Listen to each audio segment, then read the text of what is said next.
नमस्कार दोस्तों, स्वागत है आप सभी का आपके अपने प्रोग्रेसिव एजुकेशन के यूट्यूब चैनल पर। मैं पूनम यादव। आज की वीडियो दोस्तों हमारी सामान्य हिंदी की है और पार्ट 22 है। तो आज की इस वीडियो में भी हम बहुत ही अच्छे अच्छे क्वेश्चनों को करने वाले हैं।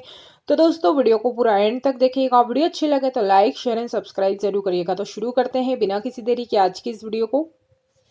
तो पहला क्वेश्चन है आपकी स्क्रीन के सामने निम्नलिखित में से अंकुरित शब्द में प्रत्यय पहचानिए।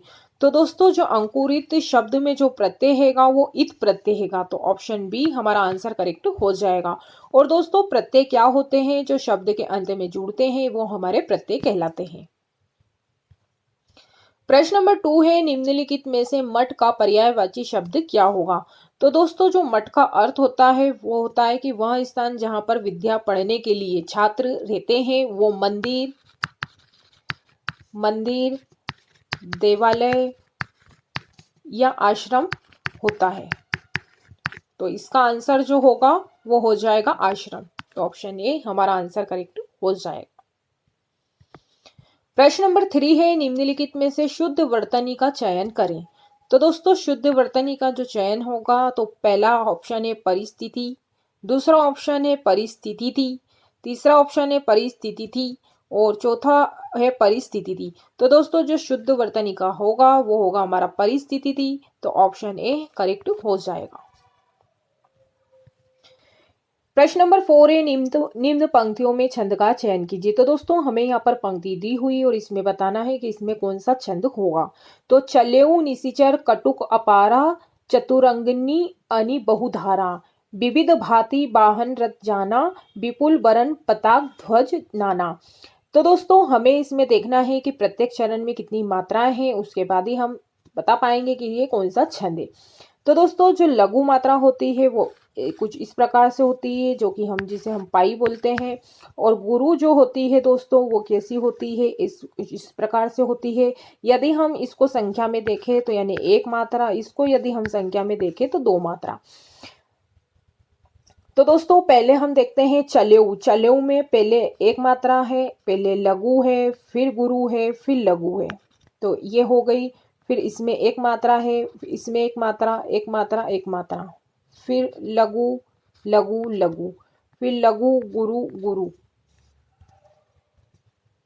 गुरु, गुरु। तो दोस्तों हम देखेंगे कि पहले वाले जो चरण में कितनी मात्राएं हैं।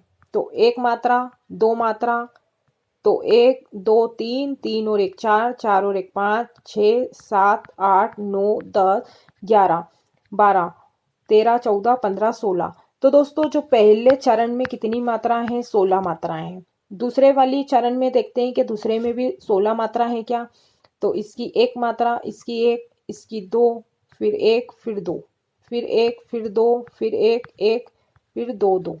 तो दोस्तों 1, 2, 3, 4, 5, 6, 7, 8, 9, 10, 11, 12, 13, 14, 15, 16।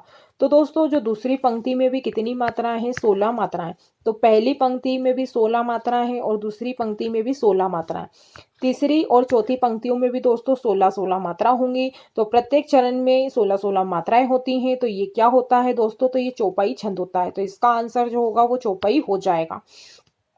तो दोस्तों प्रत्येक जो चरण में है 16 मात्रा है तो चौपाई हो जाएगा। दोहा क्या होता है दोस्तों? तो दोहे में क्या होता है? पहले 13, 11 मात्राएं होती हैं।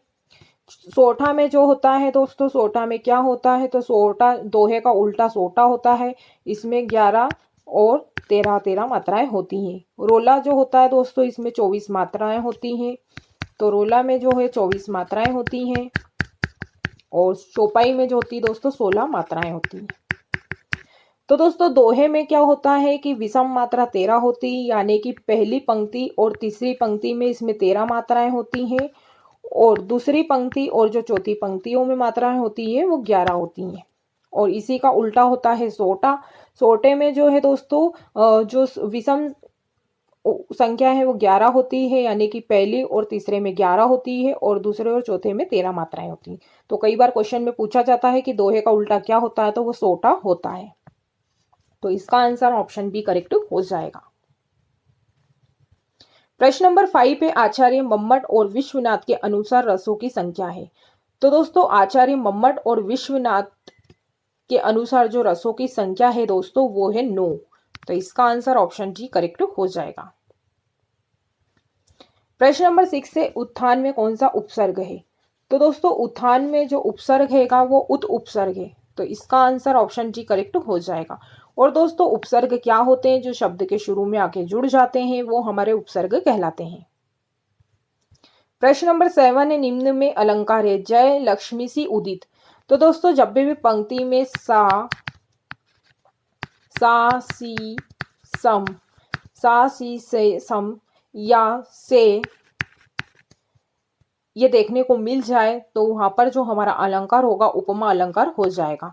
तो इसमें क्या है, यहाँ पर सी दिखा तो लक्ष्मी सी उदित, यानी कि यहाँ पर उपमा अलंकार हो जाएगा। प्रश्न नंबर 8 है, वह गोली चली और सन्नाटा छा गया।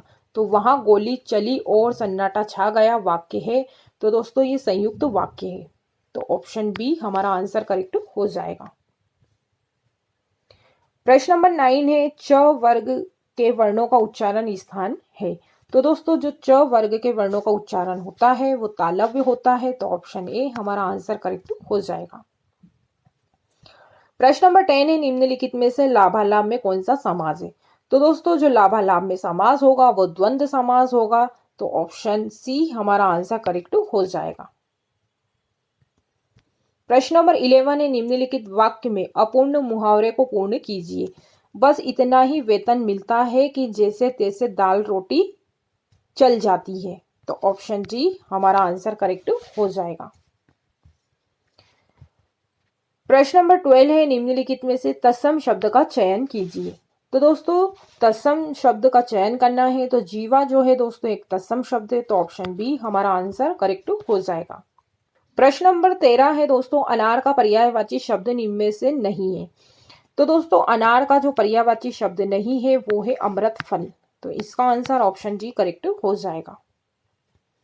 प्रश्न नंबर 14 है, जब नौकरानी घर में नहीं थी तब चोरी हो गई, तो वाक्य है। तो दोस्तों जब नौकरानी घर में नहीं थी तब चोरी हो गई, तो ये कैसा वाक्य है? तो ये मिश्र वाक्य है, तो इसका आंसर ऑप्शन ए करेक्ट हो जाएगा। प्रश्न नंबर 15 है, निम्नलिखित में से अति धन आचार में संधि है। तो दोस्तों ये अभी हमें क्या है, संधि विच्छेद दिया हुआ है और हमें बताना है कि इसमें कौन सी संधि होगी। तो अति धन आचार में होगा अत्याचार, तो इसमें जो संधि होगी अत्याचार होगी, तो ऑप्शन सी हमारा आंसर करेक्ट हो जाएगा। प्रश्न नंबर 16 है, निम्न शब्दों में से उपसर्ग रहित शब्द कौन सा है? तो दोस्तों हमें बताना है कि किस शब्द में उपसर्ग नहीं है। तो अक्षत में जो है दोस्तों उपसर्ग हैगा, अनाज में भी उपसर्ग हैगा, अच्छा अच्छे में दोस्तों कोई उपसर्ग नहीं, अभाव में भी उपसर्ग है, तो इसमें जो है अच्छा जो शब्द है इसमें कोई भी उपसर्ग नहीं है। प्रश्न नंबर 17 है, निम्न में से कौन सा कथन असत्य है? पहला है अलंकार का अर्थ है आभूषण या श्रृंगार, तो दोस्तों ये सत्य है। सौंदर्य वर्धन गुण अलंकार कहलाते हैं, तो ये भी दोस्तों क्या है, सत्य है।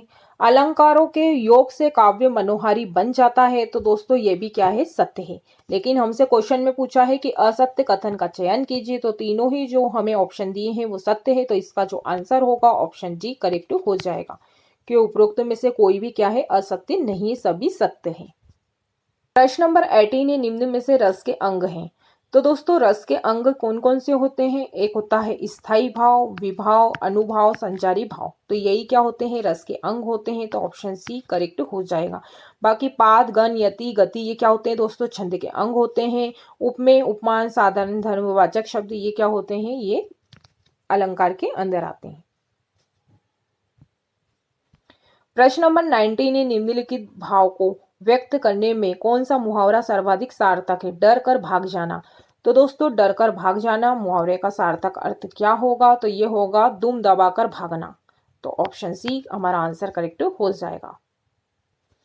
प्रश्न नंबर 20 है, जब कोई सरकारी पत्र, कार्यालय ज्ञापन या ज्ञापन एक साथ अनेक परिस्थितियों को भेजा जा रहा हो तब उसे क्या कहा जाता है? तो दोस्तों जब सरकारी पत्र या कार्यालय ज्ञापन या ज्ञापन एक साथ जब अनेक लोगों को भेजा जाता है तो उसे परिपत्र कहा जाता है, तो ऑप्शन ए हमारा आंसर करेक्ट हो जाएगा। तो दोस्तों आज के लिए बस इतना ही। मैं उम्मीद करती हूँ कि जितने भी आज हमने इस वीडियो के माध्यम से 20 प्रश्नों को देखे हैं आप लोगों को अच्छे से समझ में आ गए होंगे। यदि दोस्तों आप लोगों को वीडियो अच्छी लगी है तो लाइक करिएगा, शेयर करिएगा और कमेंट बॉक्स में कमेंट्स करके जरूर बताइएगा कि आपको वीडियो कैसी लगी। यदि मेरे दोस्त ऐसे हैं जो चैनल पर पहली बार जुड़े हैं या जिन्होंने अभी तक चैनल को सब्सक्राइब नहीं करा है तो वो भी चैनल को सब्सक्राइब कर ले ताकि हमारी रोज की वीडियो का नोटिफिकेशन आपको मिलते रहे। तो दोस्तों आज के लिए इतना ही, मिलते अगली वीडियो में, तब तक के लिए जय हिंद, जय भारत, धन्यवाद।